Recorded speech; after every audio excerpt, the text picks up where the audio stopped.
సరే సరే, ఇక చాలా ఆపండి. ఇప్పటికే చాలా పొద్దుపోయింది. ఎవరి గదుల్లోకి వాళ్ళు వెళ్ళి పడుకోండి. ఏమండి, మీరు కూడా పదండి. నువ్వు వెళ్ళు, నేను కొంచెం ఎక్సర్సైజ్ చేసుకొని వస్తాను. కౌసల్య వీళ్ళందరికీ మతిపోయినట్టుంది. పద పద.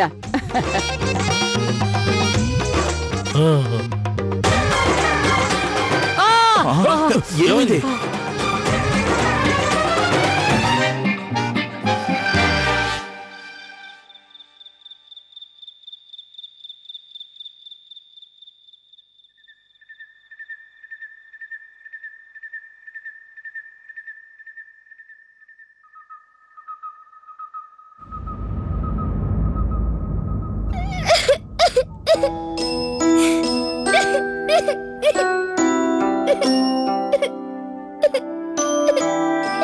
ఏమైంది పాపా? కార్తీక్, అయ్యో పాపా ఏమైంది ఐశ్వర్య? నువ్వు ఎందుకు ఏడుస్తున్నావు? చిట్టికి మమ్మీ లేకపోతే నిద్ర పట్టదు. నాకు అమ్మ కావాలి, నాకు అమ్మ కావాలి. ఐశ్వర్య నువ్వు గుడ్డలివి కదా, ప్లీజ్ ఏడవడం ఆపేసాయి. రేపు పొద్దున్నే మీ మమ్మీ దగ్గరికి నేనే తీసుకువెళ్తాను, ఓకేనా? నాకు ఇప్పుడే అమ్మ కావాలి. అమ్మ అన్నయ్య, దీన్ని కంట్రోల్ చేయడం మన వల్ల కాదు. అందరినీ ఫోన్ చేసి పిలు త్వరగా. చెయ్యికి తప్పదు కదా.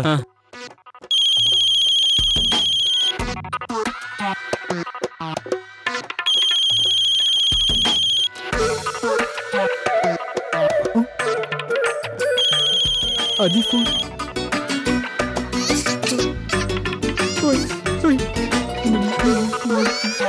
నాకు అర్థమైంది. ఈ పిల్ల రాక్షసి మళ్ళీ ఏదో హడావుడి చేస్తున్నట్టుంది.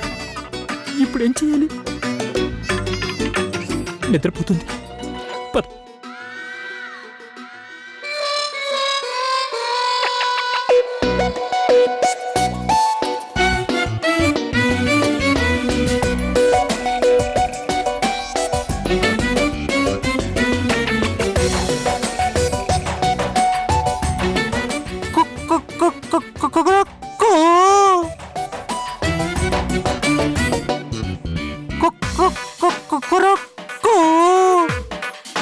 కిట్టు,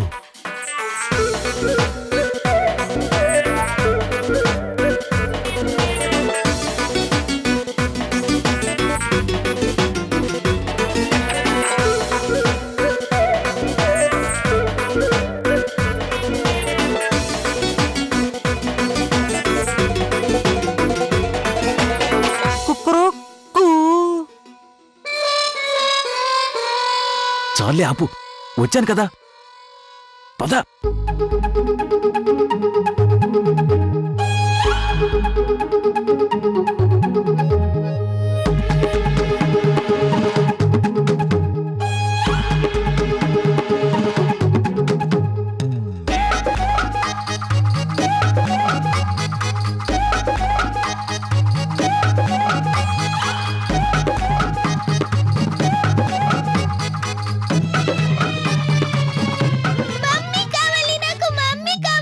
ఊరుకోమ్మా, బంగారు తల్లి కదా, ఏడవడం ఆపేసి ప్లీజ్, నీకు దండం పెడతాను, ఏడవడం ఆపేసి.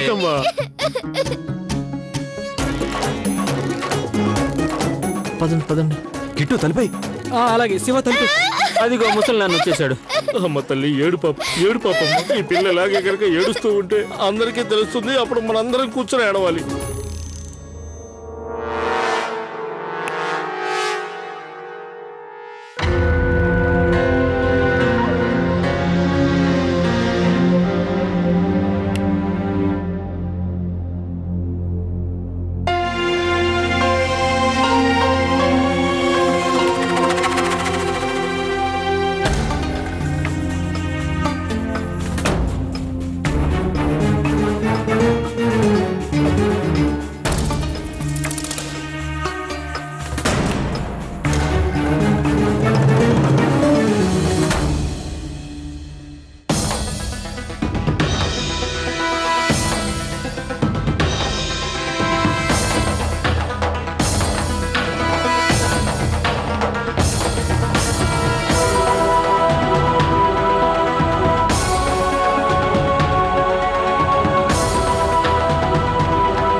ముగ్గురు ఒకేసారి రూమ్ లోంచి వెళ్ళారా?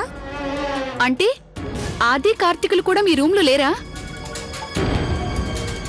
అందుకని మీ ఇద్దరు వెతుకుంటూ హాల్లోకి వచ్చారు అంతేనా? లేదు లేదు, మాకు నిద్ర పట్టడం లేదు. లవ్లీని ముందే వాళ్ళు నా గదికి పంపించారు. వాళ్ళకి ఏదో పనుందని చెప్పారంట.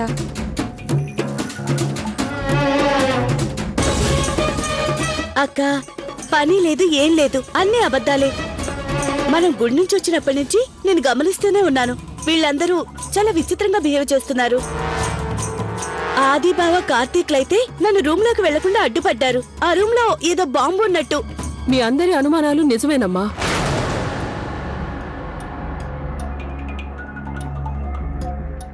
ఏదో రహస్యం ఉంది.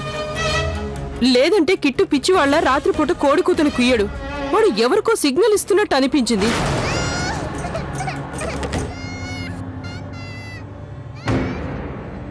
ఈ పాప ఏడుపు ఎవరి గదిలోంచి వినిపిస్తుంది? అత్తగారు నేను చూసొస్తాను. నేను వెళ్ళి చూసొస్తాను.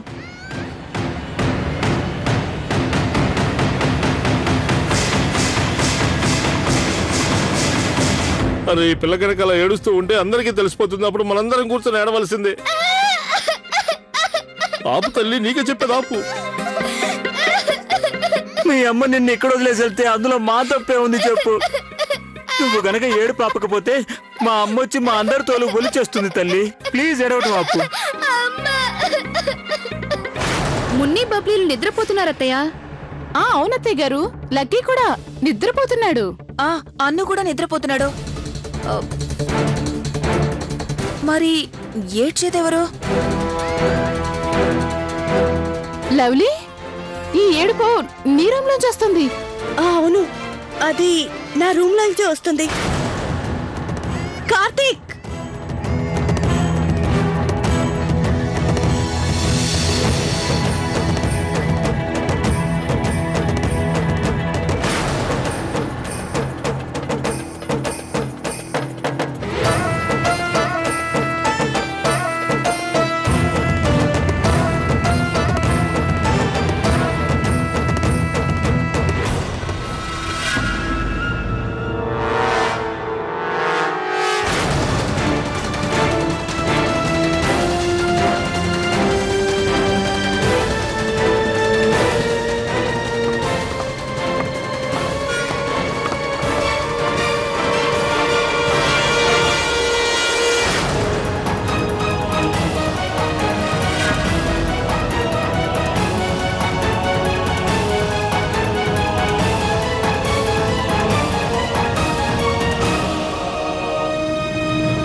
ఏమండి, ఏం జరుగుతుంది ఇక్కడ?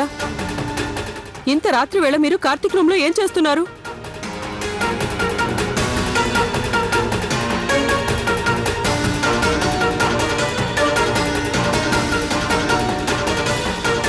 ఏమండి, మీరు బానే ఉన్నారు కదా? ఇప్పటి వరకు పాప ఏడ్చిన సౌండ్ వచ్చింది. ఏడ్చింది ఎవరు?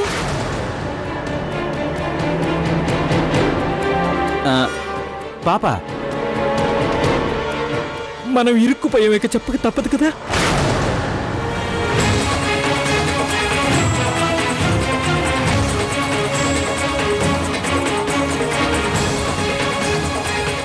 ఏం చెప్పక తప్పదు కిట్టు? చెప్పు. ఏం చెప్పమంటారు? చెప్పడానికి భయం వేస్తుంది. అయినా చెప్పేస్తాను. చెప్పాక మీరు మమ్మల్ని కోపడతారు. ఏడు పాప కిట్టు. ఇందాక కింద కోడిలాగా కూత కూసావు, ఇప్పుడేమో చిన్న పిల్లలా ఏడుస్తున్నావు. ఈ వయసులో నువ్వు ఇలా చేయొచ్చా? లేదమ్మగారు, నాకు ఒక పెద్ద మొబైల్ కంపెనీ నుంచి ఫోన్ వచ్చింది. వాళ్ళకి నా వాయిస్ చాలా బాగా నచ్చిందంట. వాళ్ళేమో నన్ను, కిట్టు గారు మీరు మీ వాయిస్ ని రకరకాల వాయిస్లుగా మార్చండి, రికార్డ్ చేసి మాకు పంపించండి అన్నారు. అంతే కదా నాన్నగారు? నిజంగా మన కిట్టు ఎంత పెద్ద కళాకారుడయ్యాడు. అరే నిజంగానా? ఇదంతా మీరు చేసిన మిమిక్రీనా? అమ్మా మీనాక్షి, అంత సంతోషపడాల్సిన అవసరం లేదు. ముందు పూర్తి వివరాలు తెలుసుకో. నువ్వు కిట్టు, నువ్విలా గొంతులు మార్చడం ఎప్పటి నుంచి చేస్తున్నావు? ఇలాంటి చిన్నపిల్లల చేష్టలు నువ్వు చిన్న వయసులో కూడా చేయలేదు. అత్తయ్య ఆఫీస్ కి సంబంధించిన అర్జెంట్ పనుందని చెప్పి నన్ను ఆదిబాబు గారు కిందకి పంపించారు. అలాంటప్పుడు అసలు పని వదిలేసి ఇదేంటి? సారీ లవ్లీ, నేను నీకు అబద్ధం చెప్పాను. అది విషయం ఏంటంటే మేము మీ అందరినీ సర్ప్రైజ్ చేద్దాం అనుకున్నాం. మీకు మీకు నమ్మకం కలగడం లేదు కదా? ఇదిగో ఇదిగో చూడండి చూడండి.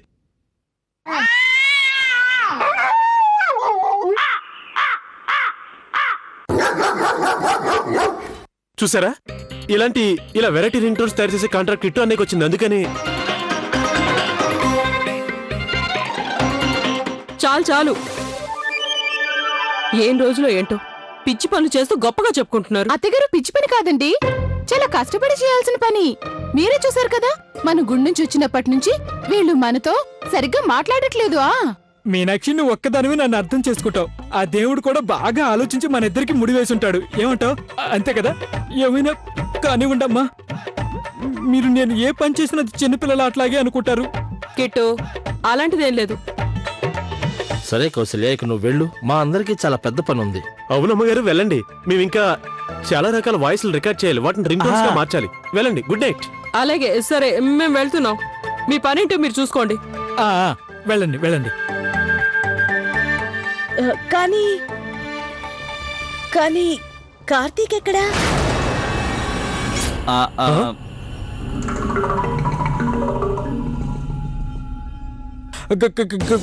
బాత్రూమ్కి వెళ్ళాడు. బాత్రూమ్ కూడా మీకు చెప్పి వెళ్ళాలా? సర్లే.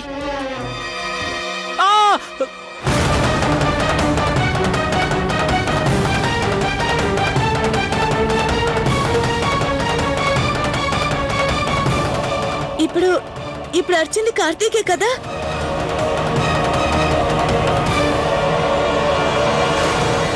ఏమైంది కార్తీక్? కార్తీక్ ఏం కాలేదు, తను అరవడం ప్రాక్టీస్ చేస్తున్నాడు గట్టిగా. అదే హర్రర్ ఎఫెక్ట్ ఉంటుంది కదా, భూతాన్ని చూస్తే అరుస్తారు కదా.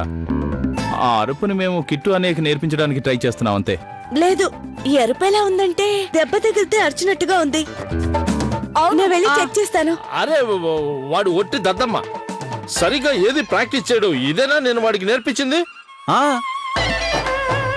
కిట్టు, నువ్వు ఒకసారి అరిచి చూపించి ఎలా అరవాలో.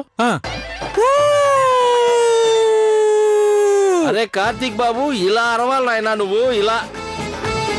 మీరంతా వెళ్ళండి, నేను నేర్పిస్తాను. మాకు రాత్రంతా చాలా పని ఉంది.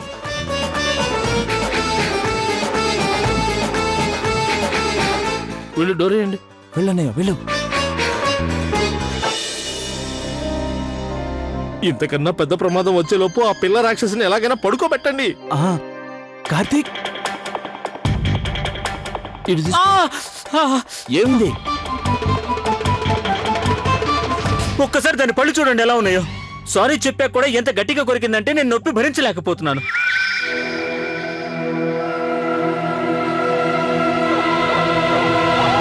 కార్తీక్ అరుపు వింటే నాకు చాలా స్ట్రేంజ్ గా అనిపించింది.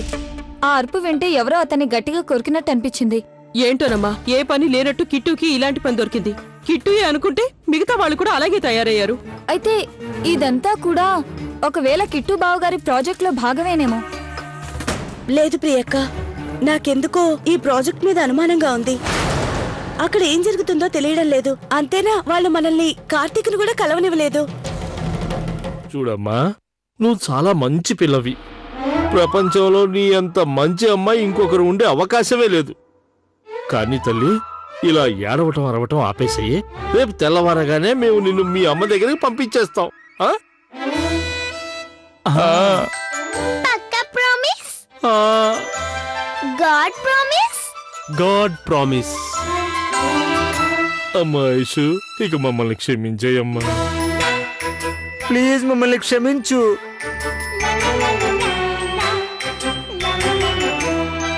ఓకే, క్షమించేశానులేండి. Thank you. సరే తల్లి, మేము నిన్ను కొన్ని విషయాలు అడుగుతాం, చెప్పు. నువ్వు మాకు కొన్ని డీటెయిల్స్ చెప్పాలమ్మా. మీ అమ్మగారి పేరేమిటి, తను ఎక్కడ ఉంటుంది చెప్తేనే కదమ్మా మేము నిన్ను మీ అమ్మ దగ్గరికి పంపించగలం. చెప్పమ్మా, చెప్పు. Aishwarya good girl. తను ఎక్కడుంటుందో ఇప్పుడే మనకి ఖచ్చితంగా చెప్తుంది. అవును కదా ఐశ్వర్య, చెప్తావు కదా? చెప్పు, మీ మమ్మీ ఎక్కడుండేదో చెప్పు. నేను చెప్పేస్తుంది నాన్నగారు. నేను సరే గాని నువ్వు ఎక్కడుంటావో చెప్పు. చిట్టికి అర్జెంట్ గా టాయిలెట్ వస్తుంది. టాయిలెట్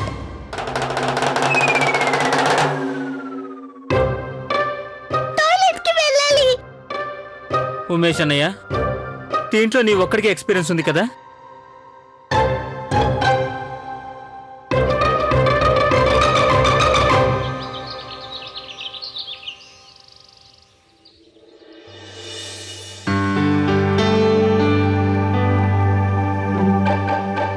ఆయన ఇంకా ఎందుకు రాలేదు? నేను వెళ్ళి పిలుచుకొస్తాను. వద్దు అమ్మా, నేను చెప్పేది ఏంటంటే కిట్టు అని ఆ వర్క్ లో బిజీగా ఉన్నాడు. మీరుండండి, నేను వెళ్ళి పిలుచుకొస్తాను. ఈ ప్రాజెక్ట్ అందరి జీవితాల్ని తలకిందులు చేసేసింది. ఇది ప్రాజెక్ట్ లా లేదు, ప్రాబ్లం లా ఉంది. ప్రాబ్లం కాకపోతే ఇంకేంటి?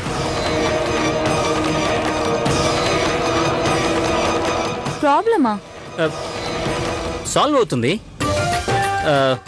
ఐ మీన్ 2 రోజుల్లో పని పూర్తయిపోతుంది. నేను నాన్నగారిని పిలుచుకొస్తాను.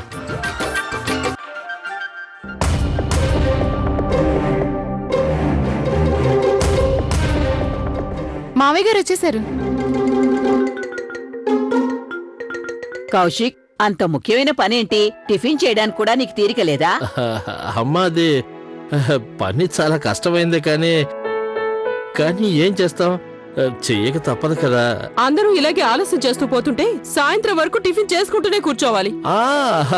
ఈ రోజు సండే కదా, మరి అంత తొందర ఎందుకు చెప్పండి. ఏదేమైనా సరే మేము ఈ రోజు ఈ పని పూర్తి చేయాల్సిందే.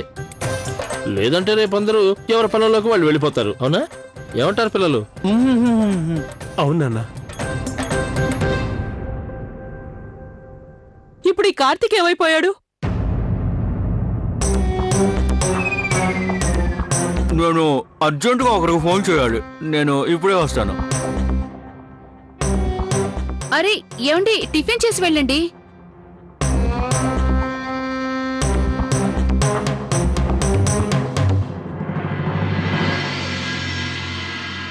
నాన్న వచ్చేసారు కదా? నువ్వెక్కడికి వెళ్ళావు? నేనా?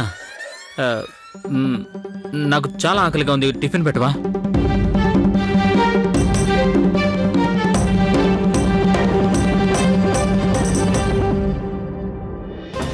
ఉన్నట్టుండి నా కడుపులో ఏదో తేడాగా అనిపిస్తుంది. నేను ఇప్పుడే వస్తాను. కిట్టు కొంచెమే తినమని చెప్పాను కదా.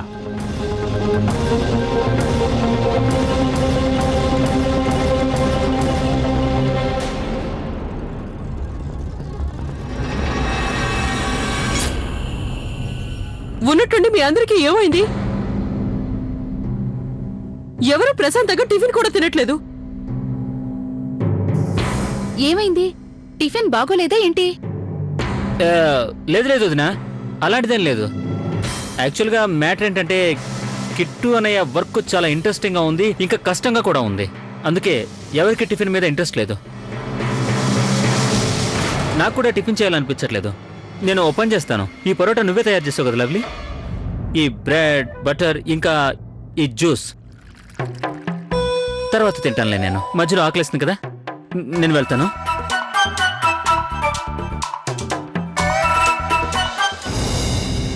బామ్మగారు, నాకెందుకో అనుమానంగా ఉంది. ఉన్నట్టుండి అందరూ విచిత్రంగా ప్రవర్తిస్తున్నారు.